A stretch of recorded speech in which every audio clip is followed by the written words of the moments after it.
नमस्कार दोस्तों, OCN network में आपका स्वागत है। मैं हूं ओमकार चौधरी।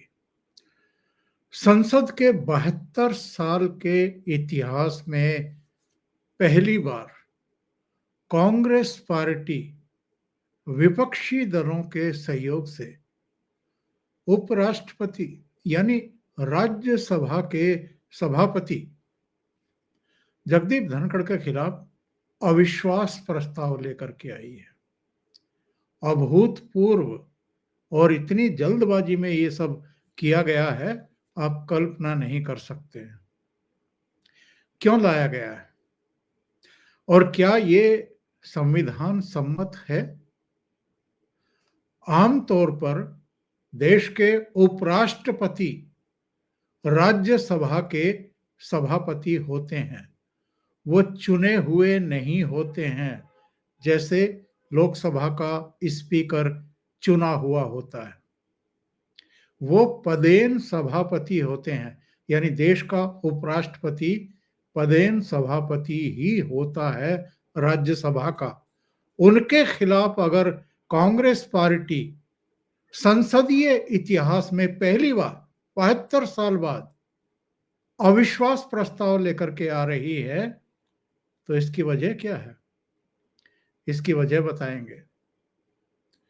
ऐसे बहुत सारे कारनामे इधर कांग्रेस कर रही है और बौखलाहट में कर रही है, बिना सोचे समझे कर रही है, और इतनी हड़बड़ी है इन सारे कारनामों में कामकाज में कि वो खुद अपने ही बुने जाल में बुरी तरह फंसती हुई दिखाई दे रही है।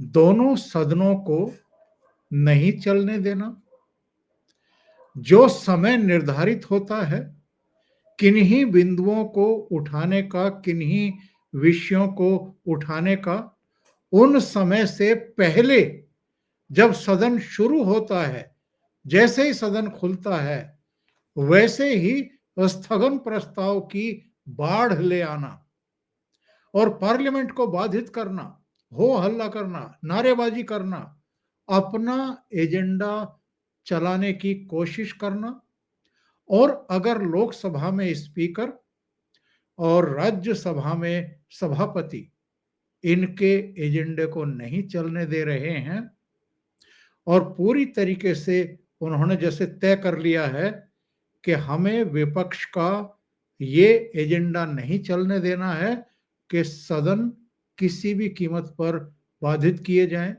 सरकार को विधायी कामकाज ना करने दिया जाए और एक अनार्की की सिचुएशंस पैदा की जाए, दोनों सदनों में अराजकता।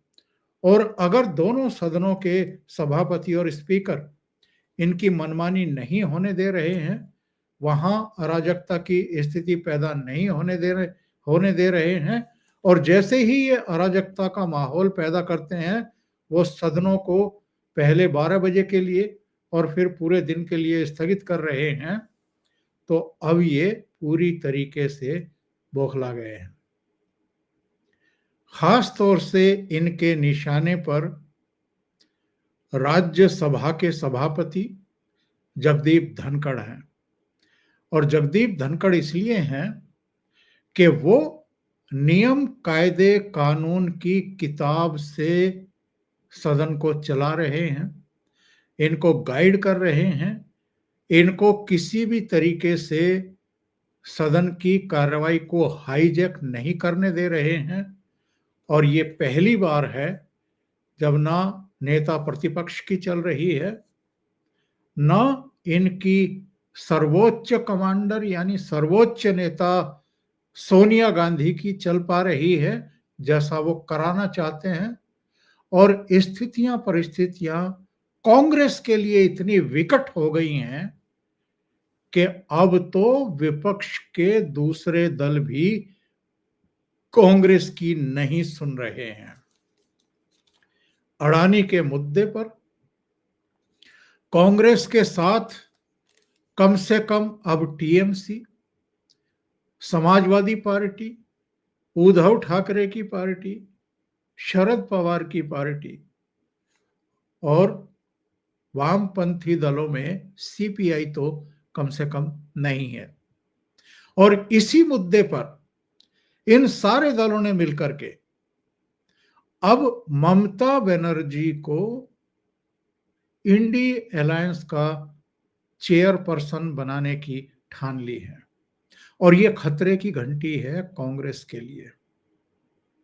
राहुल गांधी जिस तरीके से कांग्रेस को चला रहे हैं, जिस तरीके से सदन को चलाना चाहते हैं, चलवाना चाहते हैं, हंगामा करना चाहते हैं, अराजकता पैदा करना चाहते हैं, अपनी मनमर्जी स्पीकर और सभापति पर थोपवाना चाहते हैं, वो चीजें चल नहीं रही हैं। और समाजवादी पार्टी टीएमसी इसलिए चिंतित हैं क्योंकि 2026 में पश्चिम बंगाल में विधानसभा के चुनाव होने हैं, 2027 में उत्तर प्रदेश में विधानसभा के चुनाव होने वाले हैं।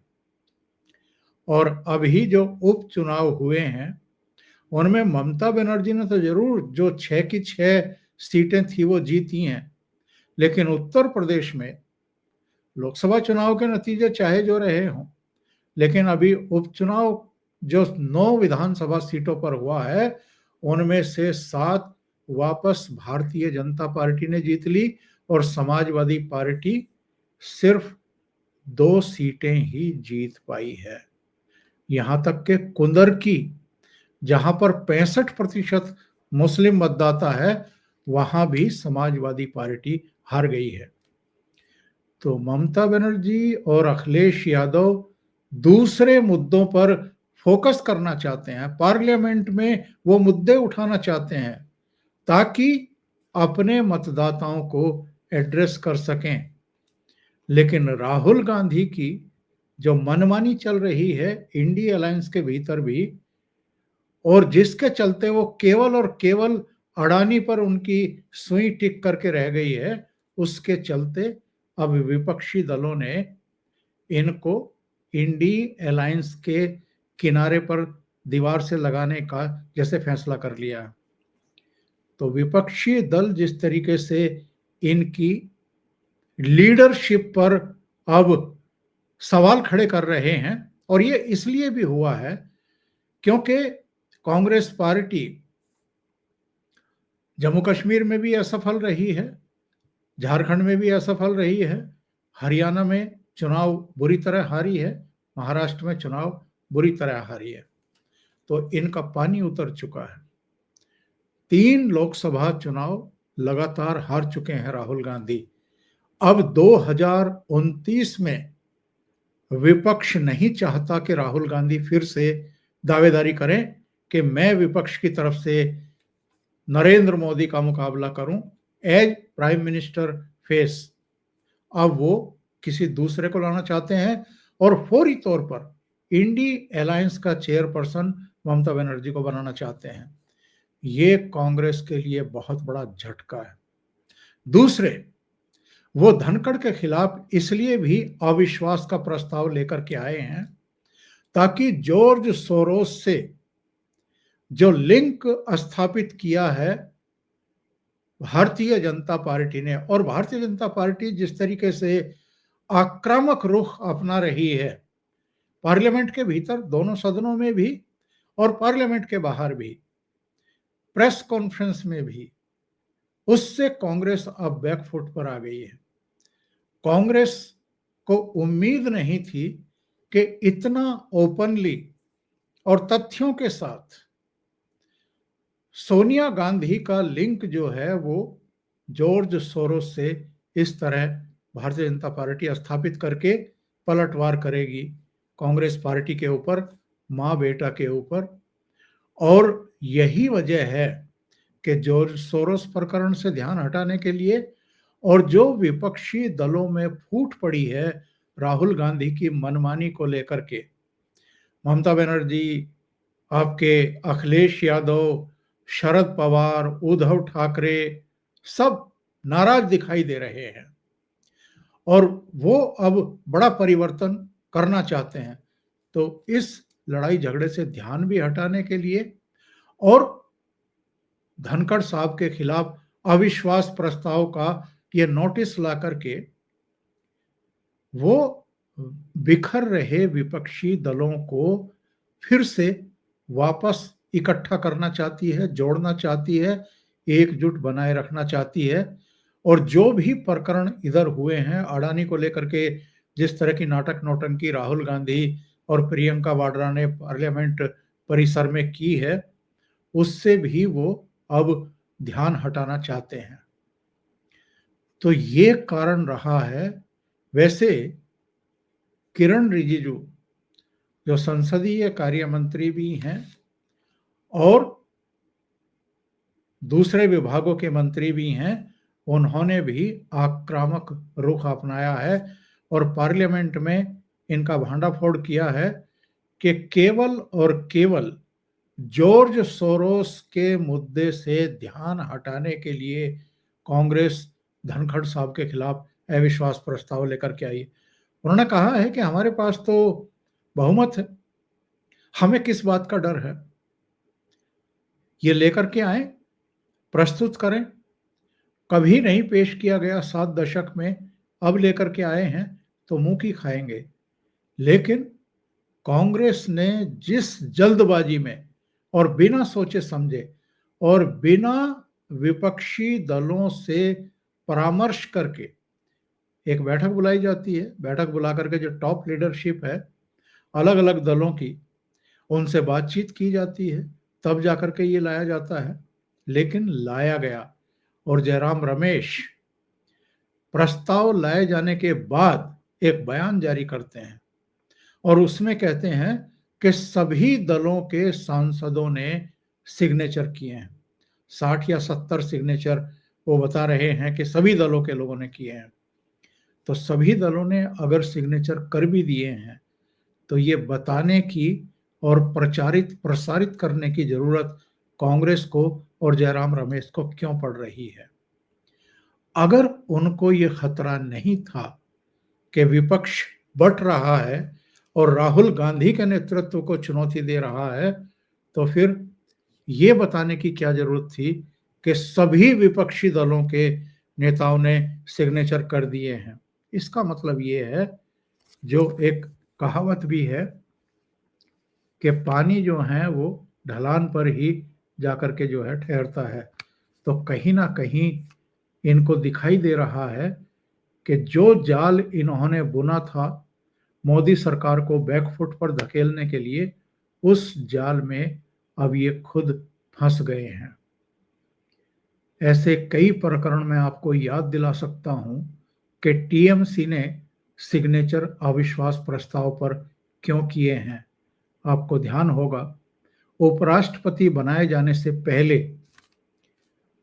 करीब 3 साल तक जगदीप धनखड़ पश्चिम बंगाल के राज्यपाल हुआ करते थे और ममता बनर्जी इनके खिलाफ पाला खींच करके लड़ती थी।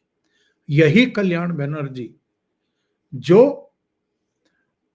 संसद परिसर के बाहर गेट पर उनकी बॉडी शेम करने की कोशिश कर रहे थे, उनकी नकल उतारने की कोशिश कर रहे थे और राहुल गांधी वो जो ड्रामेबाजी चल रही थी, मिमिक्री चल रही थी, उसकी वीडियोग्राफी कर रहे थे। और बहुत सारे लोगों ने तब सवाल खड़े किए थे कि राहुल गांधी एक ऐसी पार्टी के नेता हैं, एक ऐसे परिवार से आते हैं जिनको इस तरह की हरकतें शोभा नहीं देती हैं। लेकिन अब तो नेता प्रतिपक्ष हैं लोकसभा में। इस समय जो वो हरकतें कर रहे हैं पार्लियामेंट के बाहर, कभी मुखौटे पहना करके 2 मेंबर ऑफ पार्लियामेंट को, एक को मोदी जी का मुखौटा पहनाते हैं, एक को अडानी का मुखौटा पहनाते हैं और फिर से वीडियो बनाते हुए उनसे इंटरव्यू टाइप बातचीत करते हुए दिखाई देते हैं। ये क्या है? क्या ये किसी भी दृष्टि से नेता प्रतिपक्ष पद की गरिमा और मर्यादा के अनुरूप आचरण करते हुए आपको राहुल गांधी दिखाई दे रहे हैं? और ये सब नाटक नौटंकी करने की जरूरत क्या पड़ रही है? पार्लियामेंट को क्यों रोक रहे हैं? धनखड़ जी के खिलाफ अविश्वास प्रस्ताव लेकर के क्यों आ रहे हैं? क्योंकि ये समझ चुके हैं कि लोकसभा चुनाव में भले ही इन्होंने संविधान खत्म कर देंगे, आरक्षण खत्म कर देंगे जैसे झूठ बोल करके वोट हासिल कर लिए हों, हिंदुओं को जातियों में विभक्त कर दिया हो, लेकिन उसके बाद जो 4 राज्यों के चुनाव हुए हैं और उनके जो नतीजे आए हैं, खास तौर से हरियाणा और महाराष्ट्र का जो नतीजा आया है, दोनों ही जगह भारतीय जनता पार्टी के मुख्यमंत्री बन गए हैं। इससे बहुत बड़ा झटका लगा है। राहुल गांधी को भी और विपक्षी दलों के नेताओं का रवैया भी इनके प्रति अब चेंज हो गया है, पूरी तरीके से बदल गया है। केवल ये सोच करके कि ये एक पूरी तरीके से विफल नेता हैं और अपनी मनमानी पर उतारू हैं, जिद करते हैं और इनका अहंकार खत्म होने का नाम ही नहीं ले रहा है। अभी के लिए इतना ही। बहुत बहुत धन्यवाद। अगर आपको ये चैनल और इसके कंटेंट पसंद आ रहे हैं तो लाइक करें, कमेंट करें, वीडियो को शेयर भी करें। अभी तक अगर आपने ये चैनल सब्सक्राइब नहीं किया है तो सब्सक्राइब कर लें। साथ में लगे बेल आइकॉन को दबाना ना भूलें ताकि आगे आने वाले वीडियो और उनके नोटिफिकेशन आप तक पहुंचते रहें। बहुत बहुत धन्यवाद। नमस्कार।